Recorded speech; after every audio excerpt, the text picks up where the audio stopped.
Hi guys, ఈరోజు వీడియోలో మనం కెరీర్ ఆపర్చునిటీస్ అనే మూవీ ఎక్స్ప్లెనేషన్ చూడబోతున్నాం. ఈ మూవీ స్టోరీలోకి వెళ్ళబోయే ముందు మీ అందరికీ ఒక చిన్న రిక్వెస్ట్ గైస్.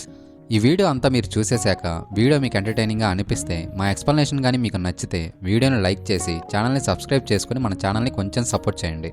అండ్ మన ఛానల్కి జాయిన్ బటన్ కూడా ఉంది. ఇంట్రెస్ట్ ఉన్న వాళ్ళందరూ జాయిన్ బటన్ మీద క్లిక్ చేసి మన ఛానల్లో ఒక స్పెషల్ మెంబర్ అయిపోండి. అక్కడ మనం ఎక్స్క్లూజివ్ వీడియోస్, పోల్స్ అండ్ మన ఛానల్లో అప్లోడ్ చేయబోయే అప్కమింగ్ వీడియోస్ యొక్క అప్డేట్స్ని పోస్ట్ చేస్తుంటాం.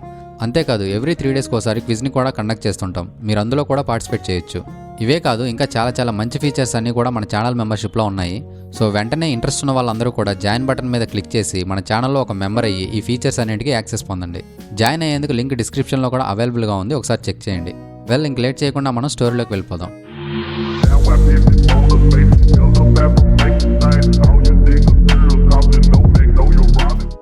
ఓపెన్ చేస్తే ఈ మూవీలో మెయిన్ క్యారెక్టర్ అయిన జిమ్ న్యూస్ పేపర్ చదువుతూ కనిపిస్తాడు.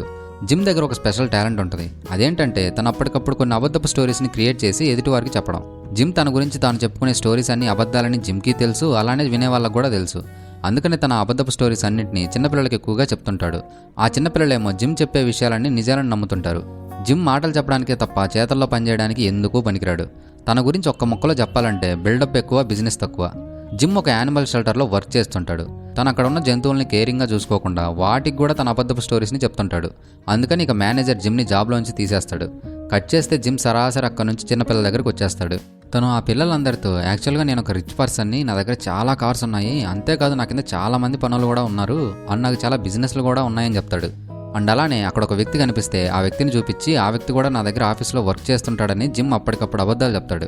ఎప్పట్లాగానే ఇప్పుడు కూడా ఆ పిల్లలు జిమ్ చెప్పిన మాటలన్నీ నమ్మి జిమ్ను ఒక హీరోలాగా చూస్తారు. కాకపోతే నిజానికి ప్రస్తుతం జిమ్ ఒక జాబ్లెస్ పర్సన్. సో జిమ్ ఒక గ్యాస్ స్టేషన్ దగ్గరికి వెళ్ళి గ్యాస్ స్టేషన్ ఓనర్తో జాబ్ గురించి అడుగుతాడు.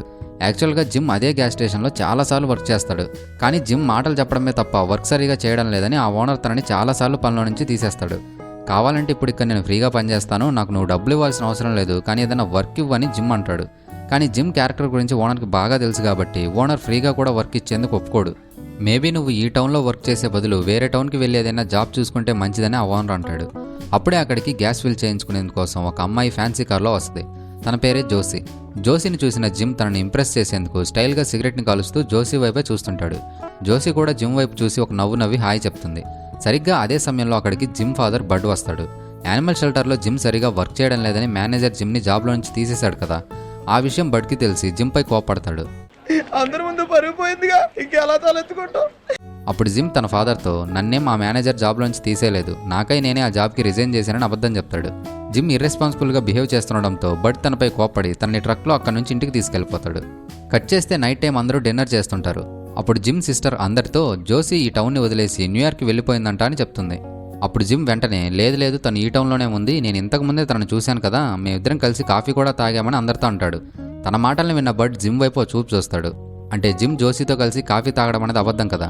జిమ్ అప్పటికప్పుడు అబద్ధం చెప్పేసరికి బడ్ ఆశ్చర్యపోతూ జిమ్ వైపు అలా చూస్తాడనమాట. అండ్ ఆ టౌన్లో జోసి ఫ్యామిలీ బాగా రిచ్. సో యాజ్ యూజువల్గా అందరూ జోసి గురించి ఇలా మాట్లాడుకుంటుంటారు. మరుసటి రోజు ఉదయం బడ్ తన ట్రక్లో జిమ్ని టార్గెట్ అనే మాల్ దగ్గరికి తీసుకుని వెళ్తాడు. నువ్వు ఈ మాల్లో ఏదో ఒక వర్క్లో జాయిన్ అవ్వు, లేదంటే నేను సెయింట్ లూయిస్లో ఉన్న మీ అంకుల్ దగ్గరికి పంపించేస్తానని బడ్ అంటాడు. బడ్ మాటల్ని విన్న జిమ్, అంటే నన్ను నువ్వు నీ లైఫ్లో నుంచి బయటకు పంపించాలనుకుంటున్నావా నాన్న అంటూ బడ్ని ఎమోషనల్గా బ్లాక్మెయిల్ చేయడానికి ట్రై చేస్తాడు. కానీ జిమ్ పప్పులేమి బడ్ దగ్గర ఉడకవు. ఇక బడ్ జిమ్ని టార్గెట్ దగ్గర విడిచిపెట్టి తన పనికి తాను వెళ్ళిపోతాడు. నెక్స్ట్ సీన్లో మాల్ డైరెక్టర్ జిమ్ని ఇంటర్వ్యూ చేస్తుంటాడు. యాక్చువల్గా మాల్లో ఒక ప్రొఫెషనల్ జాబ్ వేకెన్సీ ఉంటుంది. ఆ జాబ్ కోసం ఒక వ్యక్తి, అంటే సూపర్ క్వాలిఫికేషన్ కలిగిన ఒక పర్సన్ రావాల్సి ఉంటుంది.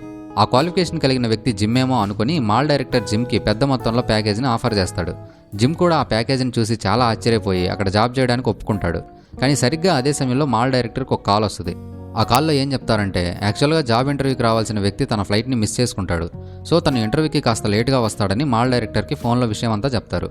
అప్పుడే డైరెక్టర్కి అర్థమవుతుంది తన కళ్ళ ముందున్నది నైట్ క్లీనప్ జాబ్ కోసం వచ్చిన వ్యక్తిని. డైరెక్టర్ జిమ్తో, నువ్వు చేయాల్సిన పని నైట్ క్లీనప్, అందుకు గంటకు నేను $4 ఇస్తానని జిమ్తో చెప్తాడు.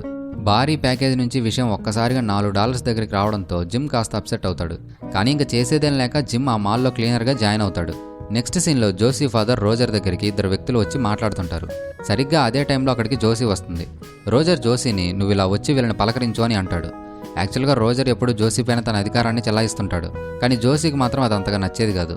అందుకని జోసి రోజర్ పరువు తీయాలని తను ఆ 2 వ్యక్తుల దగ్గరికి వెళ్ళి వాళ్ళలో ఒకరిని కిస్ చేస్తుంది. జోసీ బిహేవియర్ని చూసి రోజర్తో పాటు అక్కడున్న ఇద్దరు వ్యక్తులు కూడా షాక్ అయిపోతారు. కట్ చేస్తే మీటింగ్ కంప్లీట్ అయిన తర్వాత రోజర్ జోసీ దగ్గరికి వెళ్ళి ఇంకోసారి నువ్వు ఇలా బిహేవ్ చేసావంటే నీకు మామూలుగా ఉండదని వార్నింగ్ ఇస్తాడు. నెక్స్ట్ సీన్లో ఇద్దరు వ్యక్తులు కారులో రొమాన్స్ చేసుకుంటూ ఉంటారు. అప్పుడు ఇద్దరు దొంగలు అక్కడికి వచ్చి వాళ్ళ దగ్గర నుంచి కార్ని దొంగతనం చేస్తారు.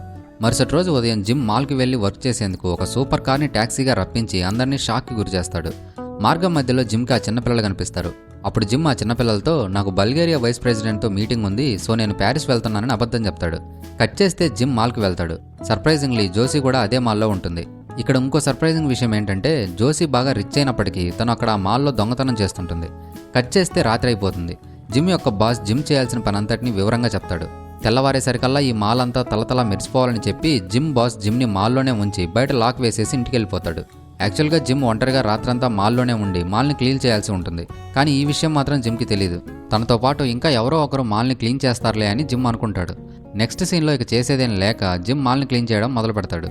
క్లీన్ చేయడం బోరింగ్గా అనిపించడంతో జిమ్ ఆ మాల్ని ఎక్స్ప్లోర్ చేయడం మొదలు పెడతాడు. తను అక్కడ ఉన్న స్నాక్స్ని తింటూ డ్రమ్స్ని ప్లే చేస్తూ బాగా ఎంజాయ్ చేస్తుంటాడు. జిమ్ సరదాగా స్కేటింగ్ చేస్తుండగా సడన్గా అక్కడ తనకి జోసీ కనిపిస్తుంది. జోసీని చూసిన జిమ్ ఒక్కసారిగా షాక్ అయ్యి పొరపాటున కింద పడిపోతాడు. జిమ్ జోసీని అసలు నువ్వు ఇక్కడ ఏం చేస్తున్నావు అని అడుగుతాడు. అప్పుడు జోసీ నేను పొరపాటున మాల్లో నిద్రపోయాను, నిద్రలేచి చూసేసరికి మాల్ అంతా క్లోజ్ చేస్తుందని జిమ్తో చెప్తుంది. జోసీ ఎంతసేపటికి ఇంటికి రాకపోవడంతో రోజర్ ఆఫీసర్ డాన్ని తీసుకుని జోసీ కోసం టౌన్ అంతా వెతుకుతుంటాడు. జిమ్కి బాగా ఆకలి వేస్తుండడంతో తను వెంటనే ఒక మైక్రోవేవ్ని యూజ్ చేసి ఇద్దరికి ఫుడ్ని ప్రిపేర్ చేస్తాడు. తినేటప్పుడు కూడా జిమ్ లోడలోడ మాట్లాడుతుండడంతో నువ్వెప్పుడు ఇలా మాట్లాడుతూనే ఉంటావా అని జోసీ అంటది. తినడం కంప్లీట్ అయిన తర్వాత జిమ్ మాల్లోని ఒక ఎక్స్పెన్సివ్ సిగరెట్ని తీసుకుని తాగుతూ జెస్సీ ముందు స్టైల్ కొడతాడు. నాకెప్పుడు ఇలా తినడం కంప్లీట్ అయిన తర్వాత సిగరెట్ని తాగడం అలవాటని జిమ్ అంటాడు. అప్పుడు జోసీ నిన్న అందరూ టౌన్ లైరని అంటున్నారు, అది నిజమేనా అని జిమ్ని అడుగుతుంది. తన మాటల్ని విన్న జిమ్ కాస్త అప్సెట్ అవుతాడు. అయినా కూడా ఆ మాటలేం పట్టించుకోకుండా మళ్ళీ లోడలోడ మాట్లాడడం మొదలు పెడతాడు. జోసీ జిమ్తో యాక్చువల్గా నేను ఈ మాల్లో కొన్ని వస్తువులను దొంగతనం చేసి దొరికిపోవాలని అనుకున్నా, అప్పుడు నన్ను జైల్లో వేస్తారు కదా, కనీసం అలా అయినా సరే నేను నా శాడిస్ట్ ఫాదర్ నుంచి కాస్త దూరంగా ఉండొచ్చని అనుకున్నానని చెప్తుంది. తన మాటల్ని విన్న జిమ్ కాస్త షాక్ అవుతాడు. మా ఫాదర్ ఏమంత మంచి వ్యక్తి కాదులే అని జోసీ అంటుంది. అండ్ అలానే జోసీ జిమ్తో నువ్వు నీ ఫ్రీడమ్ని వేస్ట్ చేసుకుంటున్నావు, ఎప్పటికీ నువ్వు ఈ టౌన్లోనే ఉంటావా అని అడుగుతుంది. అప్పుడు జిమ్ క్యాజువల్గా నాకు మా ఫ్యామిలీతో కలిసి ఉండడమే చాలా సంతోషాన్ని ఇస్తుందని చెప్తాడు. అప్పుడు జోసీ నాకు మాత్రం నా శాడిస్ట్ ఫాదర్తో కలిసి ఉండడం అసలు ఇష్టం లేదు, నాకు వేరే సిటీకి వెళ్ళాలని ఉంది. నా దగ్గర $52,000 ఉన్నాయి, కానీ నాకు ఒంటరిగా వేరే సిటీకి వెళ్లేందుకు చాలా భయంగా ఉంది. కాబట్టి నువ్వు కూడా నాతో రా, మనిద్దరం కలిసి ఈ డబ్బుతో వేరే సిటీకి వెళ్ళి హ్యాపీగా లైఫ్ లీడ్ చేద్దామని అంటుంది. మొదట జిమ్ అందుకు ఒప్పుకోకపోయినప్పటికీ జోసీ తనని ఒప్పిస్తుంది. తెల్లవారిన తర్వాత ఇక ఇద్దరు అక్కడి నుంచి వేరే సిటీకి వెళ్ళిపోదామని డిసైడ్ అవుతారు. తెల్లవారేందుకు ఇంకా చాలా సమయం ఉండడంతో వాళ్ళిద్దరూ మ్యూజిక్ ఆన్ చేసి డ్యాన్స్ చేస్తూ కిస్ చేసుకుంటారు. అండ్ అలానే స్కేటింగ్ షూస్ని వేసుకుని స్కేటింగ్ చేస్తూ బాగా ఎంజాయ్ చేస్తుంటారు. అదే సమయంలో మనం ఇంతకుముందు చూసిన ఆ ఇద్దరు కారు దొంగలు ఉన్నారు కదా, వాళ్ళు మాల్లోకి చొరబడతారు. ఆ ఇద్దరు దొంగలు మాల్లో జిమ్ అండ్ జోసీ ఉండడం చూసి అసలు మీరిద్దరూ ఎవరు అని వాళ్ళని ఇంట్రాగేట్ చేస్తారు. అప్పుడు జిమ్ వాళ్ళతో నేను ఒక డ్రగ్ డీలర్ని, నేను ఈ అమ్మాయిని కిడ్నాప్ చేశాను, ఈ మాల్లో మా మనుషులు చాలామంది ఉన్నారని చెప్పి వాళ్ళిద్దరిని భయపెట్టి వాళ్ళ దగ్గర ఉన్న గన్ని తీసుకుంటాడు. గన్స్ని తీసుకున్న తర్వాత జిమ్ నవ్వుతూ నేను మీకు అబద్ధం చెప్పానని అంటాడు. అప్పుడు ఆ ఇద్దరు దొంగలు కూడా నవ్వుతూ ఆ గన్స్లో బుల్లెట్స్ లేవని అంటాడు. దాంతో జిమ్ సైలెంట్గా ఆ గన్స్ని తిరిగి వాళ్ళిద్దరికే ఇచ్చేస్తాడు. కానీ నిజానికి ఆ గన్స్లో బుల్లెట్స్ ఉంటాయి. జిమ్ లాగానే ఆ దొంగలు కూడా అబద్ధం చెప్పి గన్స్ని వెనక్కి తీసుకుంటారు. జిమ్ అండ్ జోసీ కలిసి తెల్లవారిన తర్వాత వేరే సిటీకి వెళ్ళాలని డిసైడ్ అవుతారు కదా, ఆ ప్లాన్ ఈ దొంగల వల్ల నాశనం అవుతుందేమో అని జోసీ కాస్త టెన్షన్ పడుతుంది. అప్పుడే జోసీకి ఒక ఐడియా వస్తుంది. జోసీ వెళ్ళి ఆ ఇద్దరు దొంగల్ని సెడ్యూస్ చేసి నన్ను కూడా మీతో పాటు తీసుకెళ్తారని అడుగుతుంది. జోసీ మాయలో పడిన నెస్టర్ అందుకు ఒప్పుకుంటాడు. ఇక వాళ్ళు ముగ్గురు కలిసి మాల్లోని వస్తువుల్ని కారులోకి ఎక్కిస్తారు. అప్పుడు జోసీ సరైన సమయం చూసి వెంటనే ఆ కార్ని వాళ్ళిద్దరి నుంచి దొంగతనం చేసి తీసుకెళ్లిపోతుంది. అదే సమయంలో జిమ్కి మాల్లో ఒక షాట్ గన్ కనిపిస్తుంది. జిమ్ ఆ షాట్ గన్ని యూజ్ చేసి ఆ ఇద్దరు దొంగల్ని బంధించేస్తాడు. కట్ చేస్తే మరుసటి రోజు ఉదయం పోలీసులు మాల్లోకి వచ్చిన ఆ ఇద్దరు దొంగల్ని అరెస్ట్ చేస్తారు. జిమ్ జోసీతో కలిసి ఒక ఎక్స్పెన్సివ్ కార్లో ఉండడాన్ని చూసిన ఆ చిన్నపిల్లలు చాలా ఆశ్చర్యపోతారు. బతికితే జిమ్లా బతకాలని ఆ పిల్లలు అనుకుంటారు.